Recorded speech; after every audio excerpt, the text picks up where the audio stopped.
You know, the number one most difficult thing that family members have to deal with when dealing with someone in their family who has alcohol use disorder is their denial. They deny that they have a problem. Everybody else has the problem. I don't have a problem. I'm not the problem. You're the problem. Let's just blame it on external sources. Let's blame it on the government, on my family, on my parents, on my kids, on my school, on everything, on my job. Let's blame it on everybody else and not blame it on me. Although blame isn't really the proper word.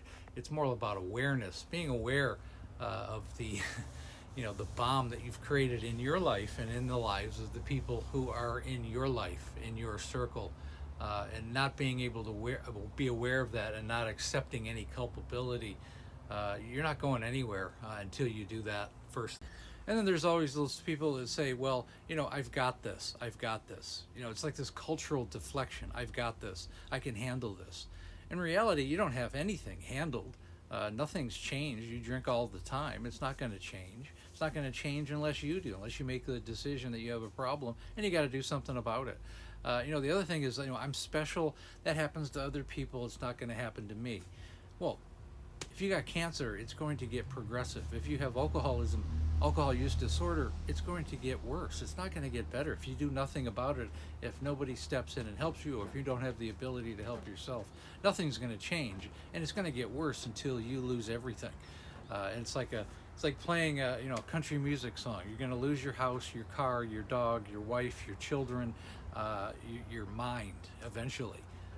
And this video is really speaking from experience, because I know in my wife's case, she actually had to go to an outpatient facility. It was court ordered. I think it was after her third or fourth DUI. And she used to go there every day and look at the people, because I used to go with her sometimes when the family was coming in and say, well, I'm not, was worse off as that person. What they've experienced is much worse than me. They've been in accidents, they've hurt people, they've destroyed their families. And I'm like, well, what do you think you're doing? And still, even at that level, someone who's working on their sixth rehab, someone who's had 3 or 4 DUIs, is still not admitting that they have a problem, or they're as worse off as other people in their group. And I think the thing that bothered me more than anything, like any rehab facility, outpatient facility, they have a wall of pictures of the people who succumbed to the disease. It's like the death board. And someday I realized that my wife would probably be on that board.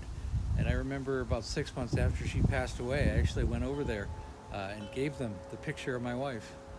And she's now on the board next to the seat where she said, can't happen to me. It's not going to happen to me. They're much worse off than me. Wow. So if this is a relatable situation for somebody in your family and they're caught in the grip and the web of denial, it's time to set up a breakthrough call. Set up a call. I've helped thousands of alcoholics. Just as importantly, if not more, I've helped their families. So again, like, share, and comment.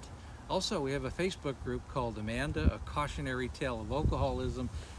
We go over alcoholic issues in the family and all these kind of things, every angle. And again, thanks for listening.